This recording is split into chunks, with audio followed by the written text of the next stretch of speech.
अस्सलाम students, welcome to our channel Ertugrul math institute. आज के लेक्चर में हम रिंग के ही टॉपिक को फर्दर प्रोसीड करने जा रहे हैं। इससे पहले के दो लेक्चर्स में हमने क्या किया, रिंग के बारे में देखा कि वो होती क्या है और कौन सी प्रॉपर्टीज सेटिस्फाई हों तो उसके अकॉर्डिंगली वो रिंग विद यूनिटी कब होती है, रिंग विद यूनिट एलिमेंट्स कब होती है, कम्यूटेटिव रिंग कब होती है और उसकी बहुत ही इंपॉर्टेंट एग्जांपल्स देखी।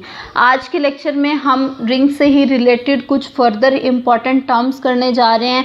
एक्चुअली ये सारे थ्योरम्स में कहीं ना कहीं यूज़ होती हैं, सारे मटेरियल्स में यूज़ होती हैं। तो सबसे पहले हम इसके बेसिक इंट्रोडक्शन को कवर करेंगे ताकि हमारे लिए फर्दर क्वेश्चंस की अंडरस्टैंडिंग में समझने में आसानी हो।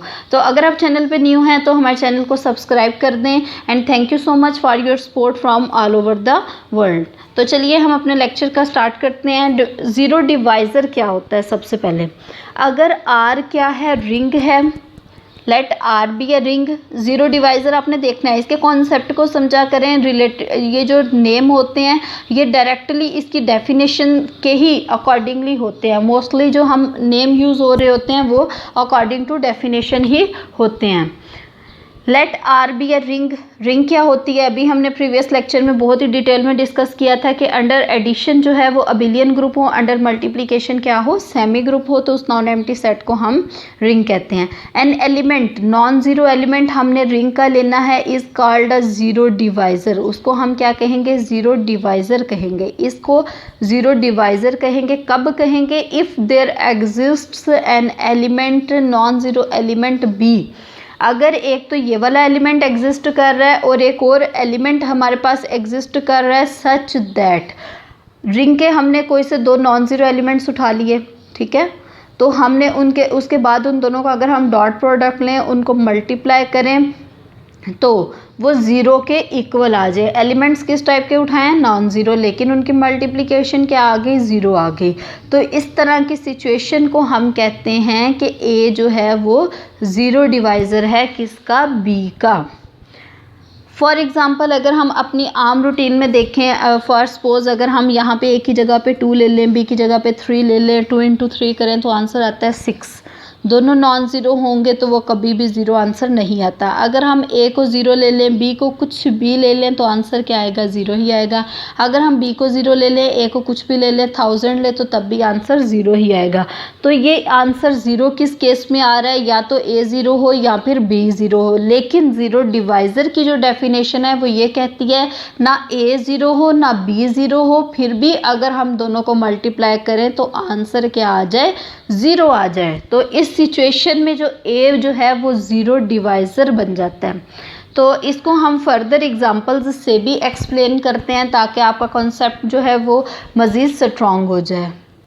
तो ये एक छोटी सी एग्जांपल है, बिल्कुल आपकी अंडरस्टैंडिंग इससे फर्दर डेवलप हो जाएगी ज़ीरो डिवाइज़र से रिलेटेड। अगर हम Z4 लें जो कि हमारे पास है 0 1 2 3, हमें पता है कि 4 है, मॉड्यूलो 4 है, तो 4 से छोटे आएंगे, इसके रेसिड्यूज आएंगे, रिमाइंडर्स आते हैं। इससे पहले प्रीवियस वीडियो में हम प्रूफ कर चुके हैं कि Z7 जो है वो क्या होता है? रिंग होता है। फर्दर जो है वो हमने प्रूफ किया, फर्दर जो है वो हमने प्रूफ ये भी किया था कि 7 की जगह पे कुछ भी n हो जाए तो वो हमेशा रिंग होता है, ठीक है। Is a ring under modulo 4। अब देखें अगर हम अंडर मल्टीप्लिकेशन बात करें, अंडर एडिशन बात करें या तो हमने एक एलिमेंट इसका लिया 2, दूसरा भी हमने 2 ले लिया, ठीक है। अब अगर हम 2 को 2 से ही, यहाँ पे मल्टीप्लिकेशन है ना, कोई से दो एलिमेंट्स लिए, 2 को 2 से ही मल्टीप्लाई कर दिया तो आंसर आ गया 4। अब 4 तो इस सेट में है ही नहीं, तो इट मीन्स मॉड्यूलो का मतलब ये होता है कि जो जिस मॉड्यूलो का हो उसे डिवाइड करते हैं या फिर माइनस करते जाते हैं, यहाँ तक कि जो भी हमारे पास एलिमेंट आया वो इस सेट से बिलोंग कर जाए। तो ये 2 भी नॉन ज़ीरो था, ये वाला 2 भी नॉन ज़ीरो था। इसी तरह से आप कुछ भी एलिमेंट्स ले सकते हैं। फॉर एग्जांपल अगर हम मॉड्यूलो 7 की बात करें या फिर मॉड्यूलो 12 की बात करें, मॉड्यूलो 12 की बात करें तो उसमें 4 और 3 को अगर हम मल्टीप्लाई करवाएंगे तो हमारा आंसर क्या आएगा? 12 आएगा। मॉड्यूलो 12 है तो 12 तो हम लिख नहीं सकते, तो 12 को हम 12 से ही डिवाइड कर देंगे तो आंसर हमारा जो रिमाइंडर आएगा वो 0 आएगा। तो इस तरह से 4 और 3 आपस में क्या हो जाएंगे? ज़ीरो डिवाइज़र्स हो जाएंगे। इसी तरह अगर हम 6 और 2 को देखें, ये किसकी बात कर रहे हैं, हम सेट 12 की बात कर रहे हैं। 6 और 2 को अगर हम देखें तो उन दोनों को मल्टीप्लाई करें तो हमारे पास आंसर आएगा 12। 12 को अगर हम 12 से डिवाइड करेंगे तो आंसर क्या आ गया हमारे पास, 0। तो इस तरह से रिंग थ्योरी में बहुत से एलिमेंट्स ऐसे एग्जिस्ट कर रहे होते हैं जो एक्चुअली खुद तो ज़ीरो नहीं होते, लेकिन उनको मल्टीप्लाई करें तो हमारा आंसर जो है वो 0 आ जाता है। तो ये था हमारा ज़ीरो डिवाइज़र का कॉन्सेप्ट। फर्दर हम अब जो डेफिनेशन करने जा रहे हैं वो बहुत ही इंपॉर्टेंट है, इंटेग्रल डोमेन की डेफिनेशन है। इंटेग्रल डोमेन से हम मूव करेंगे फील्ड की तरफ। तो इंटेग्रल डोमेन क्या होती है, बेसिकली ये होती है अ कम्यूटेटिव रिंग आर। ये क्या होती है, कम्यूटेटिव रिंग होती है, is called an integral domain. सबसे पहले हमने प्रीवियस लेक्चर्स में किया है कि कम्यूटेटिव रिंग क्या होता है, और उसके अलावा जो है वो अब हम इंटेग्रल डोमेन को करने लगे हैं। इसकी एग्जांपल्स भी हम कर चुके हैं। अगर आपको नहीं याद या फिर आपने नहीं तैयार की तो दोबारा से वीडियो वॉच कर लें इसी चैनल पे, ठीक है। A commutative ring R is called an integral domain. उसको हम क्या कहेंगे, इंटेग्रल डोमेन कहेंगे if R has no zero divisors. Integral domain के लिए आपने देखा कितनी प्रॉपर्टीज़ होनी चाहिए। सबसे पहले रिंग हो, फिर कम्यूटेटिव रिंग हो, सेकंड क्या हो, उसमें कोई भी ज़ीरो डिवाइज़र ना हो। मींस कोई से दो एलिमेंट्स लें, उनको मल्टीप्लाई करें नॉन ज़ीरो एलिमेंट से, आंसर आ गया 0, तो वो हमारे पास इंटेग्रल डोमेन नहीं होगी। जिसमें ज़ीरो डिवाइज़र्स होंगे वो इंटेग्रल डोमेन नहीं होगी। A commutative ring R is called an integral domain if R has no zero divisors. तो चलते हैं इसकी एग्जांपल की तरफ। ये रिंग को लिखने का एक वे होता है।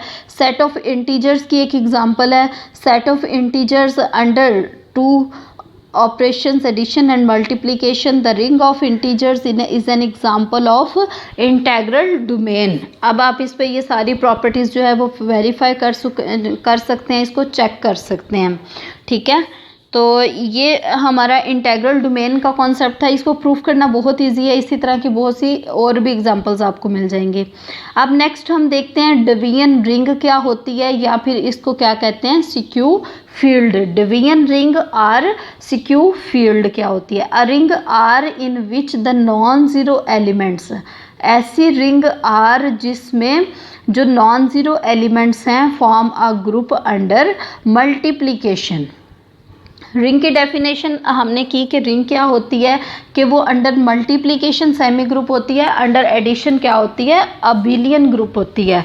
तो अगर अंडर मल्टीप्लिकेशन जो है वो उसके नॉन ज़ीरो एलिमेंट्स जो हैं वो ग्रुप बना लेते हैं, फॉर्म अ ग्रुप, ठीक है।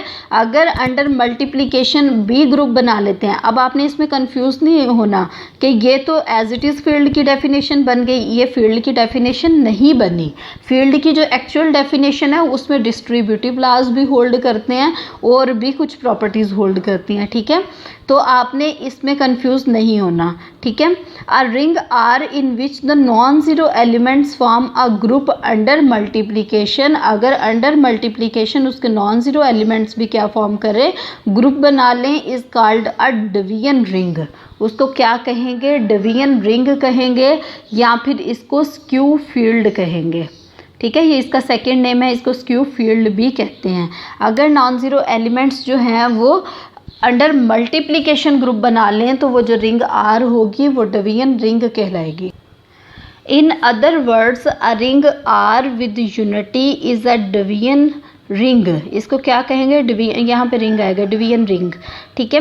In other words a ring R with unity. अगर रिंग आर है उसमें यूनिटी है, यूनिटी क्या होता है, मल्टीप्लिकेटिव आइडेंटिटी होती है। फर्दर हम डिफरेंस देखते हैं कि यूनिट और यूनिटी में क्या डिफरेंस है। Is a division ring if non zero elements of R have multiplicative inverses.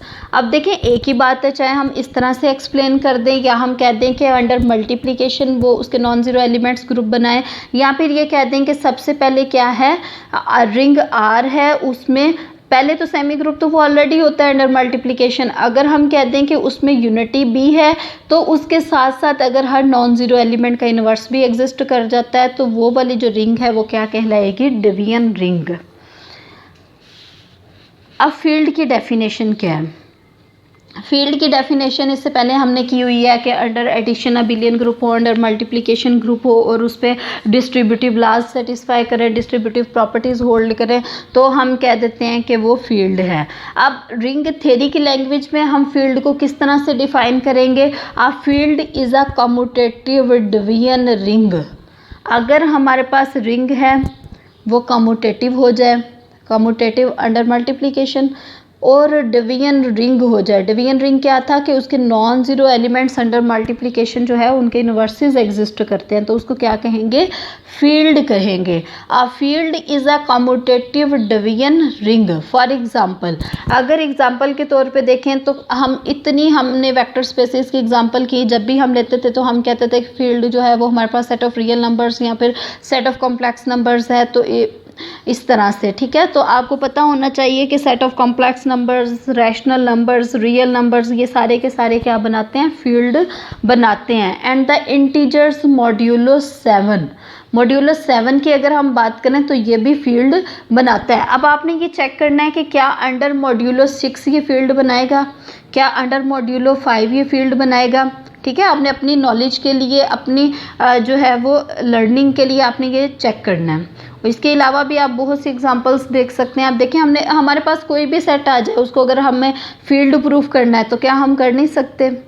सबसे पहले उसको रिंग प्रूफ करें, फिर कम्यूटेटिव प्रूफ करें, फिर डिवीजन रिंग प्रूफ करें, तो हमारे पास प्रूफ हो जाता है। या फिर इसको एक और तरीके से कह सकते हैं कि R a finite integral domain.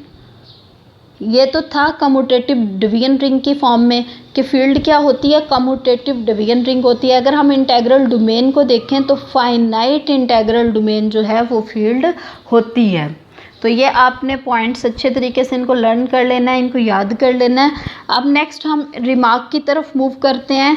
एक रिमार्क है जो अभी तक हमने काम किया उससे रिलेटेड, कि यूनिट और यूनिटी में क्या डिफरेंस होता है, ठीक है। इस बारे में बहुत से लोग कंफ्यूज्ड रहते हैं और उनका क्लियर नहीं होता, तो आज हम करने जा रहे हैं इनका डिफरेंस, के एक्चुअल इनका डिफरेंस क्या होता है। An element a belongs to R. R क्या है? रिंग। रिंग का कोई भी एलिमेंट लें विद यूनिटी। रिंग में क्या है? मल्टीप्लिकेटिव आइडेंटिटी है with unity. Is called invertible. अगर अब देखें, इनवर्सिस की बात हम करने जा रहे हैं ना, यूनिट्स की बात करने जा रहे हैं। यूनिट्स क्या होते हैं? इनवर्सिस होते हैं। इनवर्स को अगर हम किसी भी एलिमेंट से मल्टीप्लाई करवाएं तो आंसर क्या आना चाहिए? यूनिटी आनी चाहिए ना। तो इसलिए सबसे पहले वो ये रेस्ट्रिक्ट कर रहा है रिंग को कि उसमें यूनिटी होगी। फिर उसके बाद वो क्या होगा? Is called invertible. उसको हम कहेंगे कि वो इनवर्टिबल है। Are a unit. इनवर्टिबल का मतलब यही है रिंग थ्योरी की लैंग्वेज में कि उसका यूनिट एग्जिस्ट करता है विद रिस्पेक्ट टू मल्टीप्लिकेशन। ये मल्टीप्लिकेशन का साइन लगाया मैंने, with respect to multiplication. If there exist some b belongs to R such that a, हम कह रहे हैं कि ए जो है वो इनवर्टिबल है, और ए और बी को अगर हम कोई और नंबर मिल जाता है जिसको आपस में मल्टीप्लाई करें और आंसर 1 आ जाए, तो हम क्या कहेंगे कि ये दोनों एलिमेंट्स आपस में एक दूसरे के यूनिट्स हैं या फिर इनवर्टिबल हैं। Note that unit and unit element, जो यूनिट है वो इनवर्सेस होते हैं, जो यूनिट एलिमेंट है वो यूनिटी को कहते हैं। Are different concepts. ये क्या हैं? ये डिफरेंट कॉन्सेप्ट्स हैं।